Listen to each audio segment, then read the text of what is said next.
Hello friends, welcome to my channel. मेरा नाम विश्वास है और हम निफ्टी के एनालिसिस करेंगे कल के लिए, जो कि 13 मार्च 2023। आज वीडियो शॉर्ट रहेगा कुछ काम की वजह से। सो लेट्स सी कल मार्केट कहाँ काम कर सकता है। देखिए, मार्केट जो है कल के दिन, फ्राइडे के दिन जो है नेगेटिव हमें दिखाई दिया। मार्केट में एक गैप डाउन ओपनिंग हुई। गैप डाउन होने के बाद में मार्केट फर्दर नीचे गया और जो प्रीवियस हमारे सपोर्ट एरिया है जो 17,300 के आसपास में, 17,250 से लेकर जो है 300 के बीच में जो एक सपोर्ट एरिया क्रिएशन है, उस एरिया से मार्केट बाउंस बैक होता हुआ यहाँ पे नजर आया और फिर मार्केट जो है साइडवेज जो है हमें दिखाई दिया। तो अब कल के लिए क्या ट्रेड अपॉर्चुनिटी बन सकती है। देखिए, अगर आप डे के चार्ट पे देखेंगे तो यहाँ पे एक हैमर टाइप की कैंडल जो है डे चार्ट पे बनती हुई नजर आई है। इसका मतलब ये नहीं कि मार्केट ऊपर ही जाएगा या नीचे ही जाएगा, हम उससे कुछ भी डिसीजन नहीं लेंगे, लेकिन मार्केट में जो सेंटीमेंट्स है वो नेगेटिव यहाँ पे हमें दिखाई दे रहे हैं। ग्लोबल सेंटीमेंट्स भी हमें यहाँ पे नेगेटिव दिखाई दे रहे हैं। इसलिए हमारा जो व्यू रहेगा, बायसनेस थोड़ा सा नेगेटिविटी की तरफ रहेगा, लेकिन हम दोनों साइड के लिए प्रिपेयर रहेंगे एक मूव के लिए।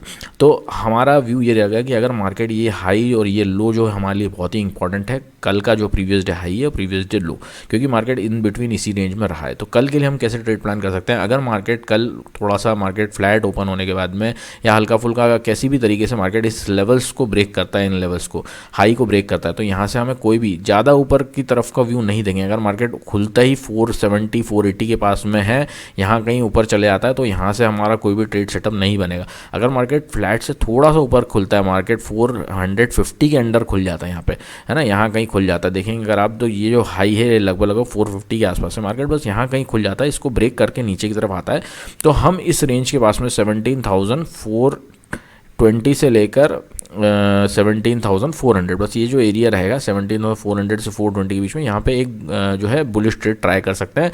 17,480 से लेकर 17,500 तक के हमारा टारगेट है। मैक्सिमम टारगेट जो है 17,530 तक का ही हमारा यहाँ पे दिखाई दे रहा है। इसलिए एक छोटा सा यहाँ पे हमें एक ट्रेड यहाँ पे दिखाई दे सकता है और जो इसके चांसेस थोड़े से अभी फिलहाल कम दिखाई दे रहा है। अगर मार्केट खुलने के बाद नीचे की तरफ जाने लगता है तो अगेन हमें वेट करना है, क्योंकि यहाँ पे एकदम से हम शॉर्ट नहीं कर सकते, क्योंकि एक मार्केट एक सपोर्ट एरिया में है, तो हम एकदम से यहाँ पे शॉर्टिंग अपॉर्चुनिटीज़ नहीं देख सकते, क्योंकि यहाँ पे हमें स्टॉप लॉस की एक अच्छी जगह दिखाई नहीं देती, क्योंकि स्टॉप लॉस रेंज के ऊपर आएगा। तो हमें क्या वेट करना है, मार्केट को इसको नीचे आने देना है, इस लो को ब्रेक करने देना है। ये लो ब्रेक होने के बाद में कोई भी अप मूव हमें यहाँ पे मिलेगा 17,375 से लेकर 17,375 से लेकर 17,400 तक के बीच में हमें यहाँ पे कोई भी अप मूव मिलता है मार्केट में, और नेगेटिव प्राइस एक्शन हमें जो हमारी प्रायोरिटी है ये मिलता है, और 20 पॉइंट्स का एसएल, सिंपल सा हमारा जो लॉजिक रहता है हर उसमें, ये अगर हमें यहाँ पे दिखाई देता है तो हम यहाँ पे एक शॉर्ट पोजीशन ट्राई करेंगे। तो दोनों साइड की पोजीशन जो है इसी रेंज के पास में बनेगी। अगर मार्केट ऊपर की तरफ जाता है तो इस रेंज के पास में हम बाय करने की कोशिश करेंगे। मार्केट नीचे की तरफ जाता है, नीचे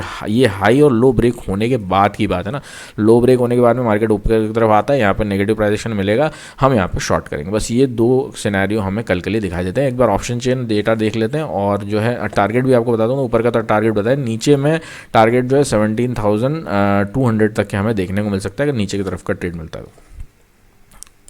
अगर ऑप्शन चेन की बात करें तो ऑप्शन चेन में क्या दिखाई देता है हम फटाफट देख लेते हैं। ऑप्शन चेन जो है 17,400 के आसपास हमारा क्लोजिंग एरिया है।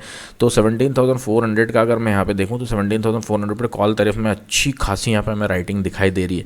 तो इसका मतलब है कि 17,400 के मार्केट ऊपर निकलता है तो थोड़ा एक अप मूव आ सकता है, लेकिन 17,500 पे एक सॉलिड स्ट्रॉन्ग रेजिस्टेंस पॉइंट हमें यहाँ पे दिखाई दे रहा है। दैट मीन्स कि ऊपर का स्कोप सिर्फ इतना ही है। नीचे की तरफ अगर बात करें सपोर्ट की, तो हमें यहाँ पे कुछ खास सपोर्ट एरिया दिखाई नहीं दे रहा। 400 पर ही जो एक सपोर्ट है वो है, उसके बाद में सीधे 17,000 लगभग 300 के पास में एक थोड़ा सा सपोर्ट यहाँ पे दिखाई दे रहा है, लेकिन कोई भी स्ट्रॉन्ग सपोर्ट यहाँ पे हमें नीचे की तरफ दिखाई नहीं दे रहा। तो नीचे की तरफ का अगर मार्केट ब्रेक करता है तो नीचे अच्छा खासा मूव नीचे की तरफ भी आ सकता है। और यहाँ पे अगर हम देखें तो इन द मनी में हमें यहाँ पे देखेंगे तो यहाँ पे इन द मनी में भी यहाँ पे कुछ जो है दिखाई दे रही है बाइंग सेलिंग। दैट मीन्स ये अगर बाइंग का हम इसको माने कि अगर ये कॉल बाइंग की है तो एक अप मूव जो है, बस हम जो बोल रहे हैं कि एक अप मूव आ सकता है, वो यहाँ पे जस्टिफाई होता है। सो दैट्स इट, इसमें इतना ही दिखाई दे रहा है। FIS-DIS का डेटा डाल के फाइनल कंक्लूजन निकाल के कंप्लीट कर लेते हैं। FIS-DIS का अगर डेटा देखें तो अगर हम इंडेक्स फ्यूचर्स की अगर बात करें तो इंडेक्स फ्यूचर्स जो है यहाँ पर रिटेलर्स गए हैं बुलिश, DIs गए हैं बुलिश, यहाँ पे FIS नेगेटिव पोजीशन लेके गए, प्रोज यहाँ पे नेगेटिव पोजीशन लेके गए, ठीक है ना। और स्टॉक फ्यूचर्स की अगर बात करें तो रिटेलर्स और डीआईएस का कुछ खास पोजीशन नहीं है, एफआईज लेकिन यहाँ पर नेगेटिव पोजीशन लगेगा, प्रोज यहाँ पे बुलिश पोजीशन लगेगा। इंडेक्स कॉल और पुट ये हमारे लिए इंपॉर्टेंट है। इंडेक्स कॉल में अगर देखें तो रिटेलर्स बुलिश, डीआईएस एफआईज कुछ खास पोजीशन नहीं लगेगा, प्रोज यहाँ पे नेगेटिव लगेगा। इंडेक्स पुट की अगर बात करें तो retailer again bullish, FIIs negative, pros यहाँ पे न्यूट्रल टू बुलिश का है। स्टॉक कॉल की अगर बात करें तो यहाँ पे जो है रिटेलर्स बुलिश, डीआईएस एफआईज का रोल नहीं है, प्रोज यहाँ पे नेगेटिव है। स्टॉक पुट की अगर बात करें तो retailers again bullish, DIIs FIIs का कुछ खास रोल नहीं, प्रोज यहाँ का नेगेटिव। तो मैक्सिमम अगर आप देखेंगे तो एफआईआईज का जो अप्रोच है यहाँ पे अगर दिखाई दे रहा है तो मैक्सिमम स्पेस में हमें जो है वो नेगेटिव जो है सिनेरियो की तरफ ही इशारा करता है। और प्रोज भी यहाँ पे लगभग यहाँ पे भी नेगेटिव है, यहाँ पे भी नेगेटिव है, यहाँ थोड़ा सा पॉजिटिव, यहाँ थोड़ा सा पॉजिटिव, बाकी इधर दोनों स्टॉक कॉल्स में और पुट में नेगेटिव पोजीशन लिखे गए। तो एक इनका थोड़ा सा अप्रोच लगभग जो है रिटेलर्स के पूरा अगेंस्ट में, रिटेलर्स जो है वो लगभग सभी जगह पे जो है यहाँ पे बुलिश पोजीशन लगेगा, तो इसलिए ऊपर का स्कोप थोड़ा सा कम नजर आता है। So that's it. अगर आपको वीडियो अच्छा लगे तो लाइक शेयर सब्सक्राइब करना ना भूले। Thank you so much, bye bye, take care and happy trading.